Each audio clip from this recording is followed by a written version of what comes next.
Voilà, Monsieur le Président du Sénat, cher Gérard Larcher, vous êtes un peu ici chez vous aussi, vous êtes chez vous partout, mais ici aussi. Madame la Présidente de la Commission d'accompagnement du service justice au monde des prisons, chère Jocelyne Levivic, Madame Justine Renaud, chef des départements des politiques sociales, des partenariats à la direction de l'administration pénitentiaire du ministère de la Justice, Madame Janine Florentine Richard, référente nationale laïcité, pratique des cultes et lutte contre les dérives sectaires, et puis vous toutes et tous qui accompagnez ce ministère d'aumônerie des prisons depuis de longues années, ici et ailleurs. Monsieur Jean-Daniel Roch, président de la commission droit et liberté religieuse, ce qui a quand même un rapport direct avec le sujet. Madame Isabelle Richard, présidente de la FED, la Fédération de l'entraide protestante. Monsieur Georges Michel, secrétaire général de la Fédération protestante. Chers amis, je voulais vous dire qu'aujourd'hui pourrait être un jour triste parce qu'on va dire au revoir à quelqu'un, mais c'est aussi un jour de joie parce qu'il nous faut honorer celui qui précisément a travaillé ici de longues années et a décidé de poursuivre son ministère autrement, sous d'autres cieux et dans des modalités bien différentes de celles qu'il a connues ici. Cher Brice, cher Brice.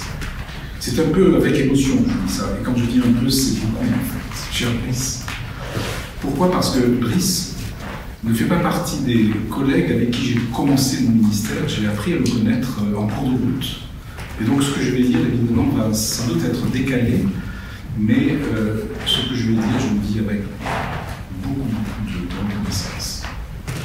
Depuis 2009, à la tête de l'aumônerie nationale des prisons, tu as œuvré de telle façon qu'aujourd'hui où tu nous informes de ton souhait de poursuivre ton ministère sous d'autres cieux, eh bien, nous sommes amenés à dire, à t'exprimer publiquement, et tout ce qui est dit ici est filmé, donc il y aura trace de cet événement. Exprimer notre gratitude, notre reconnaissance, notre remerciement, nos félicitations, nos vœux et nos bénédictions pour ce que tu as vécu ici et pour ce que tu vas vivre, pour le service que tu as assuré, avec évidemment compétence, avec constance dans les épreuves, avec qualité, avec discernement. Tu as été, dès l'arrivée ici même, d'ailleurs dans des circonstances qui n'étaient pas simples, tu as été plongé au cœur des questions vives de la société, des réflexions sur des sujets extrêmement sensibles, avec évidemment la capacité à gérer des situations, des souffrances et des violences. Alors j'emploie des mots graves tout d'un coup parce que précisément l'aumônerie des prisons nous renvoie immédiatement à ces réalités de souffrance et de violence. Avec les personnes compétentes qui t'entouraient et avec les partenaires avec lesquels tu travaillais, et je parle déjà au passé, tu vois, et en particulier, alors ici évidemment la commission des prisons, mais avec les partenaires de l'administration et du ministère de la Justice. Dans un réseau de 350 douaniers, un réseau qui n'a cessé de s'élargir, avec une présence sur tout le territoire, et lorsqu'on dit tout le territoire, on ajoute aussi les îles, enfin les territoires d'outre-mer, et dans des établissements pénitentiaires qui sont très nombreux en France, je crois qu'il y en a presque 200, tu as accompagné, tu as formé, tu as écouté, parce que tu es aumônier aussi, et pas seulement en chef. Tu as su écouter, envoyer, discerner, décider et trancher parfois dans des situations difficiles, de sorte que dans ce travail que tu as assumé, eh bien, ton action aura été véritablement au service de la justice. À cet égard, nous pouvons être reconnaissants de ton engagement sur des sujets difficiles, l'exécution de la peine, j'en redirai un tout petit mot à l'instant, la question de la justice restaurative, les enjeux de la formation et évidemment le rayonnement que tu as su faire croître et valoir à l'international. Parce que lorsque nous parlons de prison, nous ne parlons pas seulement de nos prisons, mais d'une réalité qui touche tous les pays du monde. Aucun pays du monde n'a pas sa prison ou son système. Nous nous sommes rencontrés aussi dans cette réalité internationale, tu t'en souviens sans doute à Madagascar, avec tous les aumôniers que tu as embarqués avec toi. Nous avions de la peine à les suivre. Certains d'entre nous, d'ailleurs, de la délégation, sont allés avec toi dans la prison de Tananarive et ont découvert une réalité incomparable. Voilà, cette réalité internationale, tu l'as vécue aussi au Cameroun, au Congo, au Salvador. Alors ça, j'ai découvert, on m'a dit, il paraît que tu étais au Salvador, c'est très beau, tu parles espagnol, mais tu avais une petite trouvée comme une poisson dans l'eau. Et dans d'autres lieux encore qu'on ne m'a pas dit. Ce qu'on m'a dit, c'est qu'en tout cas, dès que tu prenais l'avion, tu t'endormais immédiatement. Et que quand tu arrivais sur place, tu n'avais pas de facilité à te repérer dans les lieux, de sorte qu'il fallait toujours que quelqu'un soit là pour accompagner l'aumônier en chef qui ne savait plus très bien où il était. Il y a quelque chose là qui donne une touche d'humanité à ce ministère assez dur, assez vertical. La question de la condamnation par la justice et de l'exécution de la peine, cette question t'a préoccupé et tu as pu participer à cette réflexion au plan national après une nomination de la ministre de la Justice, Christiane Taubira, au Conseil national de l'exécution des peines. Et dans cette réflexion, tu as été avec les magistrats, les avocats, les médecins, les juges évidemment compétents sur ces sujets.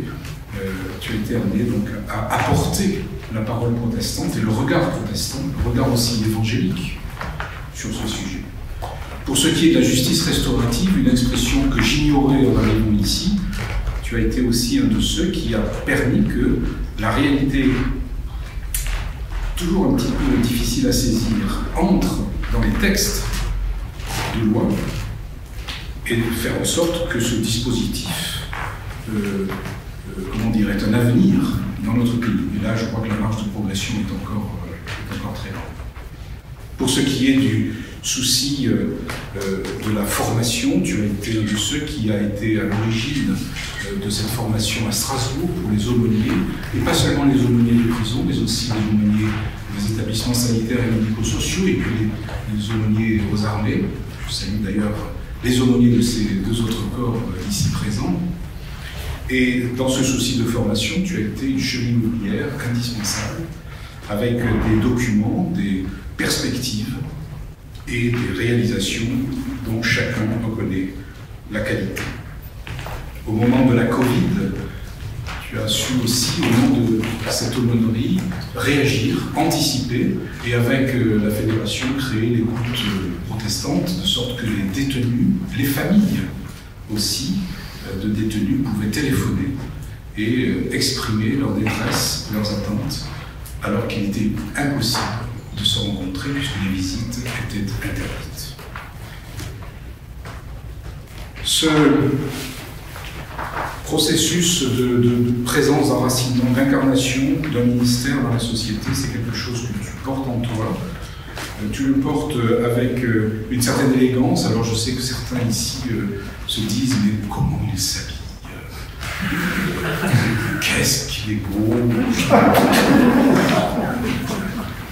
pourquoi il s'en va, voilà, des choses qu'on entend quand même, parce que la porte est ouverte et quand même. Cette réalité d'incarnation, donc tu l'as vécu, dans ta personne, tu l'as vécu dans ton corps, d'une certaine manière, en allant visiter.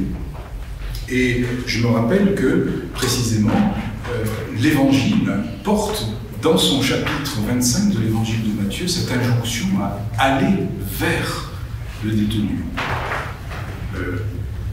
Voilà, c'est la phrase, vous savez, il faut aller visiter le détenu. C'est une phrase dans l'Évangile qui fonde ce ministère d'aumônerie des prisons. aller vers l'autre. Et celui qui va vers l'autre va vers le Christ. Alors là, j'entre dans une prédication que je court-circuite immédiatement. Vous n'aurez pas la suite, mais le verset est là, dans ce chapitre 25 de l'évangile de Matthieu. Aller vers l'autre. Aller vers l'autre qui est détenu, qui est privé de liberté, c'est lui faire rencontrer à travers le visage d'un homme, le visage du Christ qui passe et qui n'abandonne aucune de ses créatures. Tu auras, à partir de ce moment où tu nous laisses tomber finalement, l'occasion de nous saluer de loin peut-être en mettant sur ta tête un peu dégarni, un chèche, un turban, des foulards, parce qu'il le fait. D'ailleurs, à cet égard, on y a pensé, on s'est dit que ce symbole du foulard, ce symbole du tissu, non pas le tissu que l'on noue à un barreau d'une cellule pour s'en échapper, mais le tissu qui, par la couleur et par la texture, rappelle que tu es protégé par celui qui conduit ta vie. Ce tissu, tu pourras, au fond, le nouer élégamment, comme tu sais le faire, autour de ton cou, peut-être même le mettre sur ta tête, lorsqu'il fera chaud à Beyrouth, de sorte que tu garderas ta tête froide. Pour finir, sache que si tu n'es plus là, et si tu ne le regrettes pas, je sais que Rex, lui, regrettera le passage devant mon bureau pour aller chercher des gâteaux au fond du tiroir. Donc, il faudra qu'il se fasse cette absence de restauration rapide. Il faudra aussi que tu apprennes à vivre sans nous. Et si tu nous invites à Beyrouth un jour, nous viendrons. Promesse publique qui sera tenue. Si tu nous invites, bien sûr.